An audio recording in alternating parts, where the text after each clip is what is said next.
à mon arrivée, j'ai trouvé que c'était un cabinet familial. Donc il y avait M.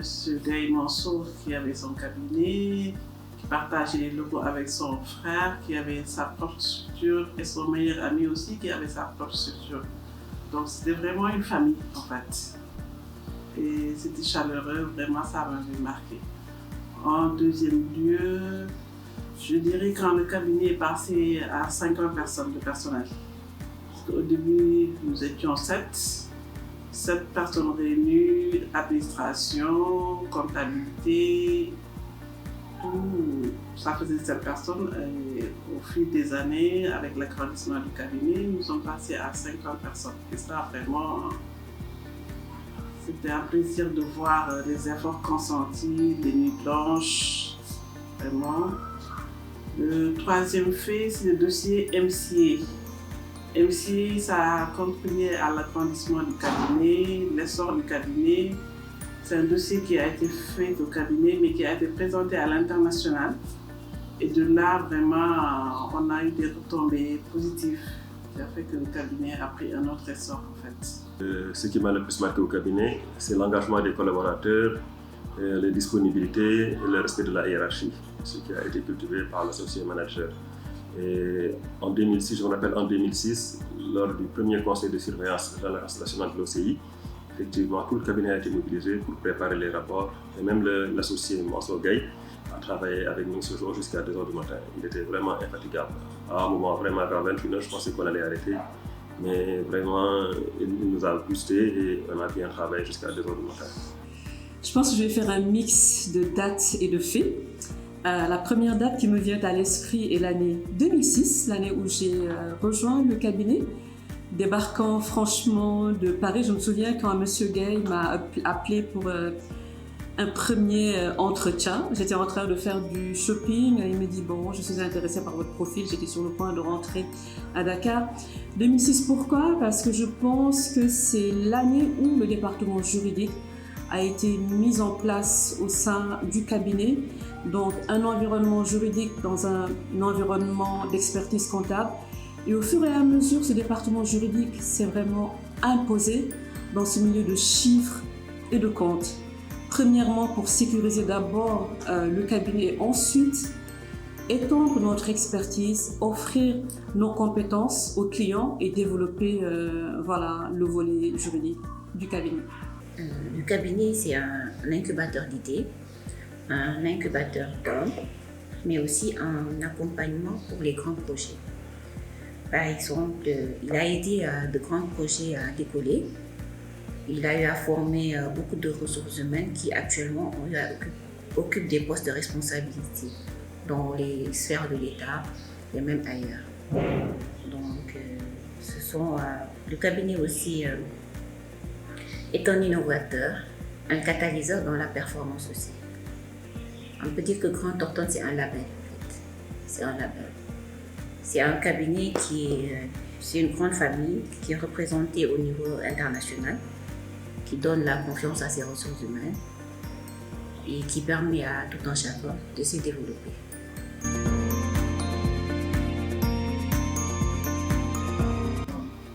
Ah, beaucoup. Parce que ça m'a formé en comptabilité d'abord.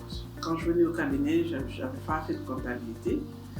Et ça m'a appris la méthodologie de travail sous pression, gérer des dossiers sensibles, très sensibles d'ailleurs et confidentiels. C'est un grand cabinet, nous avons eu à travailler avec beaucoup de partenaires, on a eu à gérer beaucoup de dossiers sensibles. Vraiment, comment gérer le personnel, parce qu'au début, tout était réuni au niveau de notre administration à nous, avant d'avoir des départements bien séparés. Vraiment, ça a contribué à me former. Parce que comme je dis maintenant, quand je vois d'autres bureaux, je dis que ces gens-là, ils ne travaillent pas. Parce que nous, c'était vraiment tout le temps au taquet. Et ça m'a beaucoup formé. Maintenant, je peux dire que si je crée ma propre entreprise, je pourrais gérer ça tout seul. Bon, à ma carrière professionnelle en général, le cabinet a apporté une infatigabilité, si je peux dire, effectivement. Aujourd'hui, comme je vous l'ai dit, l'associé en 2006 a travaillé avec nous jusqu'à 2h du matin et ça a été toujours le cas. Aujourd'hui, ce qu'on me reproche, c'est de tout le temps rester tout le temps rentrer tard, parce que tant que ce n'est pas fini, je me sens le devoir de rester et de continuer. Et il n'y a pas d'heure. Il m'est arrivé, quand je suis arrivé à AIBD, de me faire effectivement, de m'attirer le gourou des assistantes et autres collaborateurs, parce que quand on prépare les conseils d'administration et autres, je les faisais même travailler les week-ends. Et pour moi, lors de la descente, il n'y a pas d'heure de descente. Voilà. Il m'est arrivé de les retenir jusqu'à 21h, comme j'avais l'habitude de faire, comme l'associé Mansour Gueye m'avait préparé à ça. Il m'est arrivé de rentrer chez moi à 21h, il m'appelle Cheikh, tu es où? Je lui dis à la maison, il m'a dit reviens. Et j'ai repris ma voiture, je suis allé travailler avec lui jusqu'à 1h du matin. J'ai quitté le cabinet en juin 2013 pour rejoindre une compagnie de logistique, DHL. Travailler au cabinet Grant Thornton m'a permis d'acquérir la rigueur, le sens du travail bien fait, le professionnalisme, mais également travailler sur plusieurs choses en même temps. Parce que quand on est juriste, on est en général spécialiste d'une matière. Mais le passage au cabinet m'a permis vraiment d'être une généraliste. Donc, dans chaque domaine du droit, j'avais acquis l'expertise et l'expérience qu'il fallait.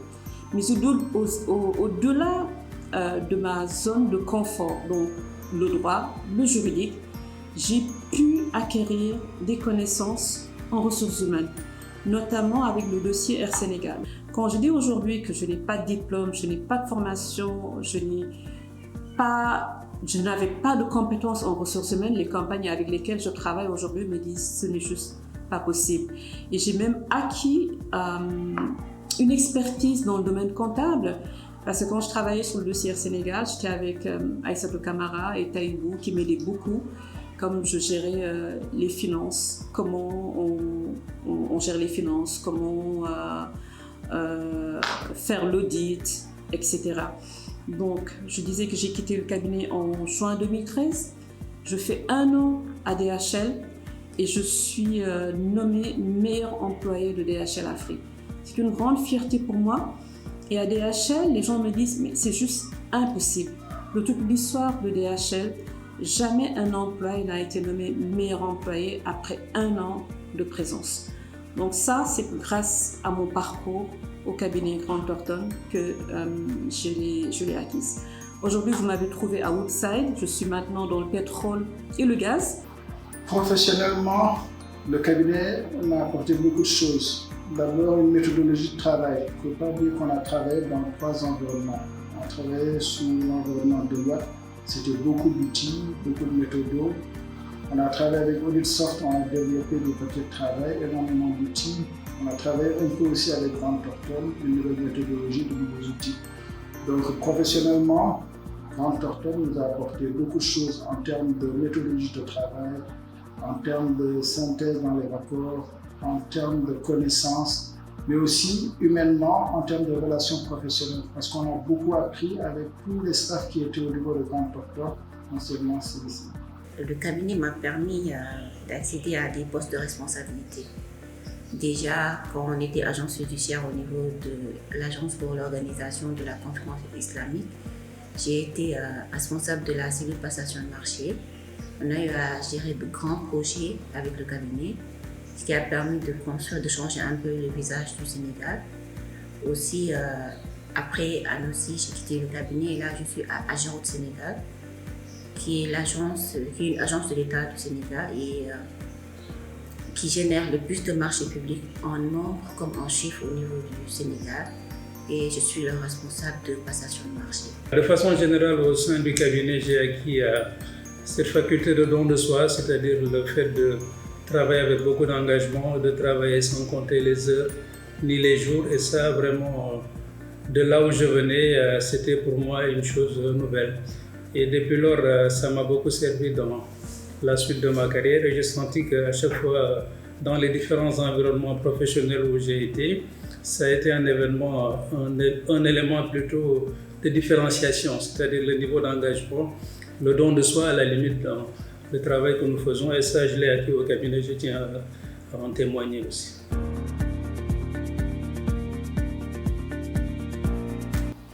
Le manager partenaire, je pourrais l'appeler difficilement Monsieur Gueye. Au début, c'était M. Gaye Mansour. Au bout de 6 mois, on a découvert qu'on avait des liens de parenté, très proches d'ailleurs, cousins. Et finalement, de patron, on est passé à amis, cousins. Vraiment, il s'est formé tout seul. Tout seul, là, c'est un self-made man. Parce que comme j'ai dit au début, nous sommes passés de 7 à 50. Et c'est un grand bosseur. Depuis qu'il a créé le cabinet, je n'ai jamais vu prendre un mois de congé. Un mois de congé pour se reposer, ça non. Sincèrement, qui fait du social discrètement, beaucoup de social. Moi, depuis que j'ai arrêté pour des raisons de santé, vraiment, il m'aide un grand soutien indéfectible, sincèrement. Et ça va droit au cœur. Donc, c'est un grand monsieur, je dis, vraiment. À l'endroit de Mansour, il y a beaucoup de choses à dire. D'abord, sa rigueur intellectuelle, sa rigueur professionnelle. Les anciens, le problème qu'on avait, c'était quand on devait présenter un rapport et qu'on était en one-to-one avec Mansour. Non seulement il allait dans le fond du dossier en relevant toutes les incohérences, mais aussi du point de vue forme, tout ce qui était syntaxe, tout ce qui était faute, tout ce qui était accord. Donc il regardait tout et c'était plusieurs va-et-vient avant qu'il ne puisse délivrer son OK pour le rapport. Professionnellement aussi, une grande admiration envers Mansour pour sa qualité de leader. Je pense qu'il était leader sur deux côtés, un leader technique sur les dossiers, mais aussi en termes de développement commercial. Ça, je tire ça de mon expérience de banquier. Je sais que la capacité qu'il avait à développer du business, c'était une capacité extraordinaire. Et ça, au niveau de la profession, c'est quelque chose qu'on ne retrouve plus très souvent. Mais aussi humainement, c'est quelqu'un qui est très au fait, qui est très humain, malgré des fois une dureté, mais qui est très humain. Je l'ai su quand j'ai eu un événement malheureux au niveau de ma famille, qui s'est déplacé personnellement, il est venu à la maison présenter ses condoléances lors du décès de ma maman. C'est des petits gestes, mais qui comptent énormément. Donc, sa capacité à être un vrai leader, à manager son business, à manager son cabinet, jusqu'à le hisser au niveau des cabinets les plus importants sur la base de Dakar. Ça aussi, c'est un fait qui est à soulever. Donc, lui dire merci pour ce qu'il nous a permis de faire en passant par son cabinet et lui souhaiter le meilleur pour la suite, toujours pour la grande famille de Grand Porteur. Une fois qu'on a fait partie de cette famille, on ne peut plus en sortir, donc on est toujours des représentants de Grand Porteur. Mansour, c'est un manager. C'est quelqu'un qui a beaucoup contribué au développement du pays. C'est un homme qui nous a formés sur le plan technique, mais aussi sur le plan des valeurs humaines. C'est un grand monsieur qui côtoie des sommités, mais qui a su rester simple, accessible et très discret. Oui, bon, ce que je pourrais dire de Mansour, c'est ce qui m'a le plus marqué en lui, c'est-à-dire le don de soi dont je parlais tout à l'heure, mais c'est surtout l'état d'esprit. Ce que j'appelle l'état d'esprit, c'est un esprit de gagneur. C'est-à-dire qu'à chaque fois qu'on était face à un challenge, que ce soit une mission qu'il fallait mener ou que ce soit des consultations auxquelles on devait répondre, il avait tout le temps la certitude que nous allions gagner. Et ça, vraiment, c'est un état d'esprit très positif. Ça dénotait quand même d'une volonté de faire progresser le cabinet. Et je pense que c'est ça qui nous a valu les succès qui ont suivi sur les années postérieures. En fait. Oui, à l'endroit de Mansour, je ferai des prières pour lui. Voilà. Et je le dirai en wolof, Mansour, yàlla na yàlla may fan wu gudd ak wërle sàmm la sàmm sa njaboot sàmm les collaborateurs. Voilà, fi nga bugg cabinet bi yegg yaa ko xam, yàlla la ko yàlla yombalal. Vraiment, il a la chance, si je peux dire, machallah, vraiment d'avoir des collaborateurs vraiment qui sont vraiment très professionnels, engagés. Et bon, je pense que c'est son management qui fait ça. Et comme j'ai l'habitude de dire, entre collaborateurs, même ceux qui ne sont plus au cabinet, on dit que Mansour, même si on n'est plus au cabinet, il joue le rôle d'un bon père de famille. Il considère toujours qu'on est ses enfants, qu'on est vraiment ses jeunes frères. Et vraiment ça, c'est parce qu'il a un cœur grand, effectivement. Je garde un souvenir de M. Gaye d'un homme rigoureux, d'un homme professionnel, d'un homme qui a le sens du détail. J'ai une capacité rédactionnelle extraordinaire, mais chaque fois que j'écrivais mes rapports ou un courrier, et que j'entrais dans son bureau pour faire signer ce document, j'en sortais super énervée parce qu'il effaçait tout, il rajoutait des choses. Mais avec le recul, on se rend compte que c'était juste de la performance et de l'excellence. Donc, il m'a donné ce sens du travail bien fait, ce sens du détail qui est déterminant et qui nous permet de faire la différence par rapport aux concurrents, par rapport aux autres et forcément d'être le meilleur. Le managing partner, M. Gay, est quelqu'un de très humble. Je pense que quand on rencontre M. Mansour Gay dans la rue comme cela, on ne peut pas se dire qu'il a toutes ses compétences, qu'il a toutes ses qualités professionnelles extraordinaires. Il faut le côtoyer, être avec lui pour vraiment s'enrichir de son expertise, de son expérience. Monsieur Gay, je voudrais vous dire merci pour avoir participé à mon développement personnel et professionnel. Merci pour tout ce que vous avez fait et que vous continuez de faire à l'endroit des jeunes Sénégalais. Et très joyeux anniversaire, ces 30 ans sont à fêter.